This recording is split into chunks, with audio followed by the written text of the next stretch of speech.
Jio TV ప్రేక్షకులకు నమస్కారం అండి. ఇవాళ కాంగ్రెస్ పార్టీ చెప్పుకునే పరిస్థితి ఎందుకు వచ్చింది?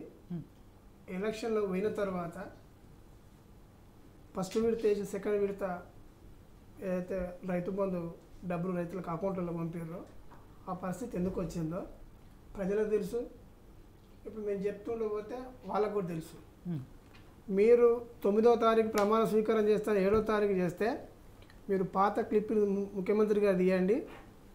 నేను ప్రమాణ స్వీకారం చేసిన తెల్లారే మీరు ప్రతి బ్యాంకు ఏదైతే జాతీయ బ్యాంకులు గ్రామీణ బ్యాంకులు గ్రామాలలో ఉంటాయో రైతులై ఆ బ్యాంకులకు వెళ్ళి 2 లక్షల రూపాయలు రుణమాఫీ చేసేస్తున్నా మళ్ళీ తెచ్చుకోరని చెప్పిండు స్వయాన ముఖ్యమంత్రి ప్రమాణ స్వీకారం ఒక నిమిషం చెప్పిండు. మళ్ళీ అప్పుడు ఎలక్షన్ టైంలో ఏం చెప్పిండు? ఇది గమనించాలి ప్రజలు కూడా. బీఆర్ఎస్ పార్టీ ఏదైతే ముఖ్యమంత్రి అప్పుడున్న ముఖ్యమంత్రి కేసీఆర్ గారు చెట్లకు పుట్టలకు గుట్టలకు ధనవంతులకు భూస్వాములకు రైతు బంధు ఇస్తున్నాడు, నేను వస్తా క్లియా, నేను పేదలకు 4-5 ఎకరాలు 10 ఎకరాల లోపు ఉన్నోళ్ళకి ఇస్తానని ఒక మాట చెప్పిండు. మన మొదటి విడతలు వేసిందంతవరకు 5 ఎకరాల లోపు ఉన్నోళ్ళకే వేసిండు, తర్వాత బ్రేక్ చేసిండు.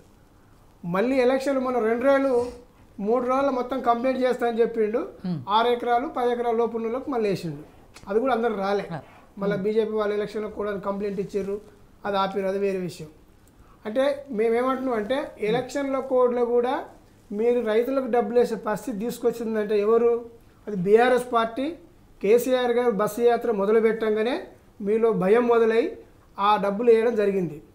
కానీ రెండోది బ్యాంకుల లింక్ ఎట్లుంటుంది అంటే నేను ఒక సాధారణ రైతు బిడ్డగా చెప్తున్నా, బ్యాంకులు ఎప్పుడైతే మనది రుణమాఫీ కాకుండా ఎంపీ అయిపోతుందో వాడు డబ్బులు ఇవ్వడు బ్యాంక్ వాడు. మనం చాలామందికి ఏం చేశారంటే ఏప్రిల్ మార్చ్లో వాళ్ళ బ్యాంక్ అకౌంట్స్ క్లియరెన్స్ చేసుకుంటారు కదా, ఎవరైతే రెన్యువల్ చేసుకోలేదో ఆ అకౌంట్లన్నీ ఎంపీ అయిపోయినాయి, డబ్బులు మొత్తం ఎంపీ అయిపోయిన అకౌంట్లో ఎంపీ అయిపోయినాయి. ఇప్పుడు వాళ్ళు ఇంట్రెస్ట్ కట్టాలి, అసలు కట్టాలి. ఫస్ట్ విడతలు వేసిన డబ్బులన్నీ ఇప్పుడు నాదే ఉంది, ఫస్ట్ వేసిన డబ్బులు వేసిన మితి కిందకి వెళ్ళిపోయినాయి. వాళ్ళ అకౌంట్ కట్ చేసుకోరు, ఏదైతే రైతు బంధు వేసుకోరు వాళ్ళు చెప్తారు, వాళ్ళు ఫోన్ చేస్తారు, రైతు ఫోన్ చేస్తారు, నువ్వు వచ్చి షెడ్యూల్ చేసుకుంటావా డబ్బులు కట్ చేసుకోవాలన్నా, లేదంటే ఇంట్రెస్ట్ కట్టు మీకు అసలు రిన్యువల్ చేసి ఇస్తాం మళ్ళీ అంటారు. ఒక్కొక్క రైతు 2 లక్షలు 3 లక్షలు 4 లక్షలు 5 లక్షలు తీసుకుంటాడు. మినిమం 2 లక్షలు 1 లక్ష తీసుకున్న వాళ్ళకు 20 నుంచి 30 లక్షలు 30,000 దాకా ఇంట్రెస్ట్ అవుతుంది. ఇప్పుడు ఈ ఏడాది కాలంలో పెండింగ్ ఉన్నాయి, ఇవి పోయినాయి. కానీ వాళ్ళకి ఇప్పుడు మీరు ఏదైతే ఇప్పుడు ఆగస్టు 15వ తారీఖు షెడ్యూల్ చేస్తుంటారో బ్యాంకు వాళ్ళు ఒప్పుకోరు షెడ్యూల్ చేయకుండా. ఎందుకంటే మేడం బ్యాంకులు అనేది సెంట్రల్ గవర్నమెంట్ చేతులు ఉంటాయి, వాళ్ళు స్టేట్ సెంటర్లో ఉండయి. కాబట్టే ఇవాళ రైతు బంధు పుట్టిందే కేసీఆర్ పుట్టించిందే దానికోసం. ఈ బ్యాంకులన్నీ కేంద్ర ప్రభుత్వం చేతిలో ఉంటాయి, వీళ్ళు మనం చెప్తే వినరని చెప్పే దీన్ని సపరేట్ శాఖ ఏర్పాటు చేసి. ఇన్ని మాట్లాడుతున్న బీఆర్ఎస్ పార్టీ అధికారంలో ఉన్నప్పుడు ఎంతమంది రైతులకి రుణమాఫీ చేసింది? లెక్క ఉంది మేడం, 63 లక్షల మందికి ఏదో చేసినామని. దాంట్లో ఎప్పుడు చేశారు? ఎన్ని విడతలుగా చేశారు? విడతలు కొన్ని వేయలే, అంటే విడతలు అంటే క్లియరెన్స్ ఉన్న వాళ్ళు అయినాయి. చిన్న రైతులు 1,50,000 రూపాయలు తీసుకున్న వాళ్ళే కొన్ని అయినాయి. ఏదైతే ఎంపీఐ అకౌంట్లు పెండింగ్ ఉండి చేయలేకపోయారో ఇది కాదని చెప్పే నేరుగా డబ్బులు ఇచ్చి స్టార్ట్ చేసింది కదా అకౌంట్లో. చెప్పారు ఇంట్రెస్ట్ కట్టాలన్నారు, ఇంట్రెస్ట్ ఇన్ టైంలో కట్టినట్లయితే ఇన్ టైంలో వాళ్ళు చేసినట్లయితే రుణమాఫీ జరిగేది.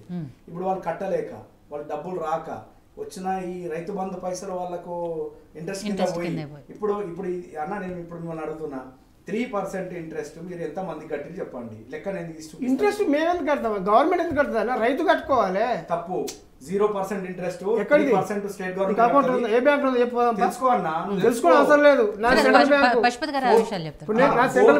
సెంట్రల్ గవర్నమెంట్ మీరు వేసింది 1500 కూడా 5 ఎకరాల లోపు వేసారు, గుంట ఎక్కువ వేయలేదు. సెంట్రల్ గవర్నమెంట్ ఇంట్రెస్ట్ నీకెక్కడదా రుణమాఫీ మాట్లాడేది. మీరు రైతు 7% ఇంట్రెస్ట్ తీసుకుంటారండి, 7% కు 4% సెంట్రల్ గవర్నమెంట్ ఇస్తుంది, 3% స్టేట్ గవర్నమెంట్ కట్టాలి. ఏ రైతు ప్రకారం 0 అవుతుంది వాళ్ళకు. ఏ రైతు కూడా నేను ఇవన్నీ పేపర్ మాటలు టీవీల మీద మాట అది కాదు, ఫీల్డ్ మీద ఉంటే తెలుస్తుంది. మనం కూడా ఇంత గుంట 10 గుంటలో 2 ఎకరాల భూమి ఉంటే తెలుస్తుంది. అట్లా కాదు. ఎక్కడ చేయలే. మీరు వేసింది అప్పుడు 1500 ఏదో వేసారు, అది కూడా అందరికి రాలేదు. కొద్దిమందికి అక్కడక్కడ ఎకరం 2 ఎకరాలు 10 గుంటలు ఉన్న వాళ్ళకి 1500 అట్లా పడ్డాయి. ఇప్పుడు మొన్న రేవంత్ రెడ్డి గారు చేసింది కూడా అదే పని. ఫస్ట్ విడతల మేము నిజమైన రైతులకే వేస్తాను 4 ఎకరాలు 5 ఎకరాల వాళ్ళకి వేసిండు, 6 ఎకరాలు 7 ఎకరాలు రాలేదు, ఎలక్షన్ల కోడ్లు వేసిండు. అసలు ఆగస్టు 15కి ఏ లెక్కలు చేస్తారనేది ఇప్పుడు అందరూ ముందున్న పెద్ద ప్రశ్న. జవాబు చెప్పాల్సింది మీరు. ఇప్పుడు అది కూడా మేమేం చెప్తున్నాం అంటే కేసీఆర్ బస్సు యాత్ర ఎప్పుడైతే బయలుదేరిండో ఇంక ఇదేమో అయ్యేటట్టుందని చెప్పి ఏమంటే మీరు డబ్బులు ఇవ్వడం స్టార్ట్ చేశారు. మా పార్టీ మా అధినేత చేసిన ఫలితమే రైతులకు సంజయ్ గారు మాట్లాడారు, కిషన్ రెడ్డి గారు మాట్లాడారు, ఎక్కడ రైతు భరోసా యాత్ర చేసిన వాళ్ళు చూడుంటారా మీరు ఎక్కడ ఇగో ఒకటి మీరు మీరు మీరు అన్నట్టు మీరు రైతు మేము రైతు ప్రభుత్వం అని అంటారు కదా, మేడం అడిగినట్టు ఎంత మందికి మీరు రుణమాఫీ చేసారు మీరు ఇవ్వండి. ఇప్పుడు మళ్ళీ మాట్లాడండి పశుపతి గారు. ఢిల్లీలో టెంట్ వేసుకుని 100 మంది చచ్చిపోతే ఏం చేశారు? అది ఎక్కడిది అందరూ తెలుసు, ప్రతి ఒక్కరు ఎందుకు చేసారు ఎట్లానే. రైట్ పశుపతి గారు. సో రేవంత్ రెడ్డి గారు గతంలో ఏం చెప్పారు, ఇప్పుడు ఏం చెప్పారు, ఆగస్టు 15 లోపల చేయడానికి ఆయన ఎలాంటి ప్రణాళికలు చేస్తున్నారు, ఇవాళ అధికారులకు కూడా ఏం చెప్పారు, ఇవన్నీ కూడా మీరు కూడా చూసుంటారు కాబట్టి మీ అనాలిసిస్ ప్రకారం ఏమనిపిస్తోంది, ఇచ్చిన మాట రేవంత్ రెడ్డి గారు ఎంతవరకు నిలబెట్టుకుంటారు అనేది? మిత్రులందరికీ గుడ్ ఈవినింగ్ అండి. రేవంత్ రెడ్డి గారు ఇచ్చిన మాట మీద నిలబడడా అనే దానికి అక్కడ ఉన్నటువంటి కాంగ్రెస్ మిత్రుడు శివకుమార్ గారికి తెలుసు, ప్రశ్నలు అడిగే మీకు తెలుసు.